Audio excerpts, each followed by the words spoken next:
ده السفنج اللي احنا بنقول عليه، جرب من كده، خلي دايما تجرب من ده. ده السفنج اللي احنا بنقول عليه اللي هو ده، خليك التسويه ما تكونش معايا.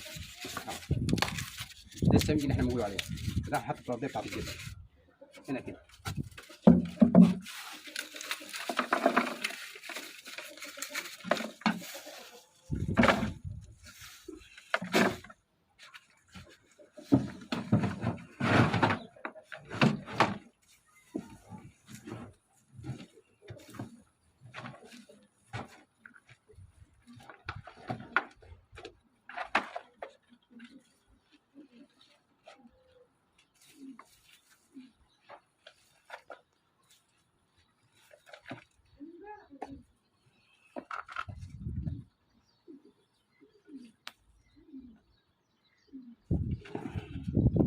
اللي انا بعمله ده اهو، ده هيبقى مسند هتنزرع في الشتله كده واقفه كده، فده بيسندها كده عشان ما يتميلش. هنخلونا كده لما نعمله غيره.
معلش بقى، السلام عليكم، احنا راجعين لكم تاني اهوت. ده معانا اللي هو البصل بازجه، كان المفروض نزرعها قبل رمضان، احنا النهارده 15 شعبان. ودي الطماطم، شات الطماطم اللي بيقولوا عليها قوطه يعني، احنا في الريف بنقول عليها طماطم ما تزعلوش يعني. وده بتنجان مكبت، وديت ودي فلفل شطه، لا دي شطه دي، والفلفل اهو ابو ورقه عريضه ده الفلفل، وده شطه عدبه، واللي قصاد منها ديت شطه حراجه. ودي زي ما انت شايف او زي ما انتم شايفين معايا كده، ديت شتله خس. انا حاذر على وقت هندي التليفون اللي زياده عندي، مش كده زبده، قرب مني كده، قرب مني وثبت الصوره. هنسمي انا عامل اللحف اللي انتم شايفينه ده او الجدار اللي انتم شايفينه ده، عشان لو في هواء ولا حاجه دي تسند عليه، تبقى مخده للزرع.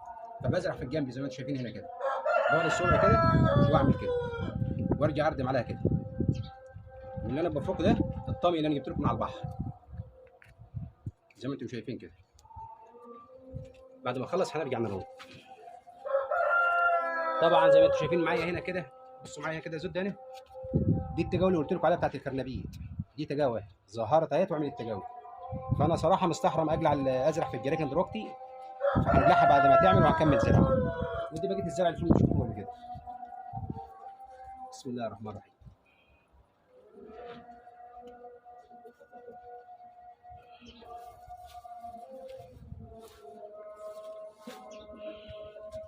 هنحاول نزرع في كل جركن شتلتين مش شتله واحده،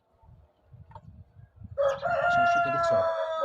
واذا ربنا اكرم وجبت جركن ثانيه ممكن نخف منها لو جبت تجيله، اخف من كل جركن اخد منه شتلايه وازرعها في جركن واحد.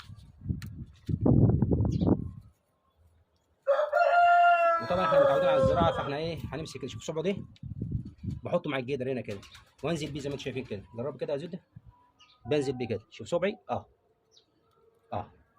ونيجي نرجع نردم عليه كده، عشان بس ايه اللي بيزرع يعرف هو يزرع ازاي.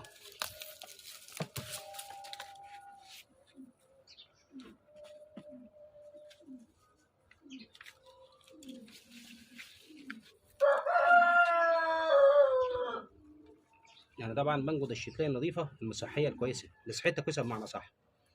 ليه معايا شتله بزياده والجراكن بسيطه. هوقف كده الخس وهزرع طماطم او فلفل. هوقف دي دروب كده اهو، وهاخد ايه، واحده بصل واحده فلفل اسود. ان البصل ما بياخدش مساحه جامده، بياخد بس في الراس بتاعته اهي. هخليها على جنب كده، وهاخد شتله ايه، فلفل من دي. مش عارف هو الصوت واضح معاكم ولا لا، ما تاخذونيش في ده، ايه صوت واضح ولا لا مش عارف والله. ادي الشتله دي وواحده بصله افتح منها. بحاول ازرع سريع بحيث ايه الفيديو ما يطولش عليكم. يعني بحاول ان ما احاولش نمنتج الفيديو، يعني بتمنى ان ما نمنتجوش يكون قصير، بس احيانا ببقى غصب عني بقى بضطر المنتج ابص منه شويه. وخلي سيمتريتك واحده في الزراعه، يعني خليت الشتله من جوه الفلفل او الشطه خلاص خليها جوه، خليت البصل ناحيه بره خلاص خليه ناحيه بره كده، يعني على اليمين مثلا. بسم الله الرحمن الرحيم.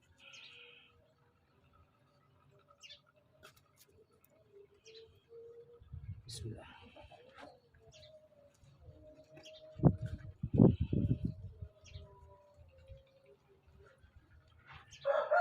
اللي انا هنزرعه على الجنب اللي شايفينه ده انا هزرعه تاني، بس بزرعه عشان ما تشلش مني، لان انا محتاجها. والجراكه لسه فيها زي ما انتم شايفين فيها شتله، لسه هتجرح تاني عشان نزرع فيها تاني. عيش يا زياد اهي. اللي انا بزرعها ناحيه جبله دي هنجرحها تاني احطها في جركن لوحدها، بس لما اجلع الجراكن اللي شايفينها دي، شايفين الجركن دي، اما نجلع التجاوز دي هستغل الجركن ده، هجلع منه فيه الشتله، ازرع فيه الشتله اللي هي في النص دي، هسيب دي ودي واجلع دي ازرعها هناك. انا بزرعها هنا دلوقتي عشان ما تموتش مني، خساره هرميها حرام والله. وابن حلال يعني زميل ولدي هو اللي جابهم لنا هديه من غير ما نشتري، يعني شويه شتله يعملهم لا يقل عن 100 جنيه، والله اعطوهم لنا كده هديه الله يبارك له. كل الشتله الثالثه اللي انا بزرعها قدام منكم دي مش عكس كلامي، انا هرجع اجلعها تاني اما نفضي الجراكن اللي فيها الكرنبيت تجاوز الكرنبيت، بس عشان ما تموتش.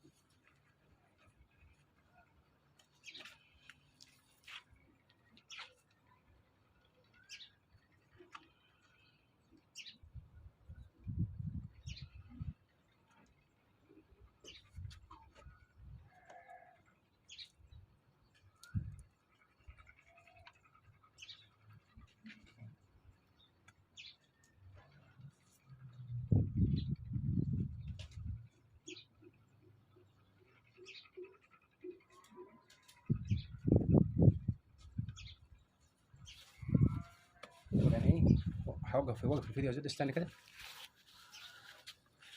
هنستأذنكم بس على ما نروح نزرع في البانيو ده، البانيو اللي شايفينه ده كان ترمس، بس كان مزروع ترمس وفدل وجرجير اللي عنده تور كلته، فانا هجلع كل اللي شايفينه ده هنضفه وهنبتدي نزرع دلوقتي الشتله اللي فاضله هنا. فانا هستأذنكم بس اوقف الفيديو واديك شفتوا طريقه الزراعه، وهزرع وبعدين هرجع لكم تاني. السلام عليكم ورحمه الله وبركاته. احنا كده عدنا تاني اهوت، زي ما انتم شايفين ده شتله اللي فضلت مني، زرعتها كلها كتله واحده كده بحيث لما الجراكن تفضى اخد منها عشان ما تموتش بس، وازرع تاني. وده كنت زرعه ترمس قبل كده، ودي برضو شتله الخس، وده شجرتين ثلاثه برضو من البتنجان المكبب، وديت كانت شتله طماطم. كل دي زاد مني، فبمسكه المه على بعضه كده واغرزه وارويه. انما دي شتله خلاص، شتله دايمه، دي الشجر دي شتله دايمه، كل ده دايم ده خلاص كده. وده الفول اللي كنا بنقوله عليه، وانا حاليا بنصب في الناموسيه اللي شايفينها ديت عشان العصفر. وده برضه الفول اللي قلت لكم عليه ان شاء الله لما يطلع هوريه لكم اهو. وده اللي احنا زرعناه من شويه، ادي شتله الخس رويناها اهي، وادي شتله الشطه الحراجه، ودي كانت نخله برحي زرعناها كده زي ما انتم شايفين. شتله الخس اهي رويناها على كده خلاص ان شاء الله.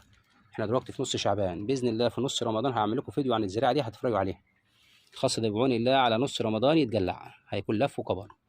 وطبعا ده اللي هو البصل البزجه اللي بيطلع راس كبيره، ماشي، بينباع بيشتروه من العربيه انتم ده. ودي التجاوز اللي كنت بقول لكم عن سيبوها تعمل تجاوز نبيت، اللي هو بس بالدفع زنبخ طلع بدري بدري. احنا عندنا هنا في مصر الزنبوخه او الزنبوخ زي ما انتم شايفين كده، طلع زهور وبعد ظهور تبص ليه طلع ورا منه، وديت لسه بتطلع اهي زي ما انتم شايفين اهي، وده لسه طلع زي ما انتم شايفين كده، وهذا برده الفول اهوت زي ما انتم شايفين، ادي الكرنبيط برده اهو، هنا برده التجاوز بتاعت زي ما انتم شايفينها زي ما انتم كده معايا. شجر مورينجا ده باخد منه بغلي الورق ده واشربه زي الشاي كده، ده حلو للمعده وحلو للكلى، ولو خشيتوا على النت هتشوفوا فوائده، هتشوفوا الفوائد بتاعته. ده كل الدكاتره اللي على شجر المورينجا ده زي ما انتم شايفين اهوت معايا. وكده اقدر ايه، السلام ورحمه الله وبركاته، وربي يخلي مصر وشعب مصر والرئيس عبد الفتاح السيسي ربي الخزي والعار على الخونه في الخارج، الخزي والعار على البلد في الداخل والخارج والداخل قبل. والسلام عليكم ورحمه الله تعالى وبركاته.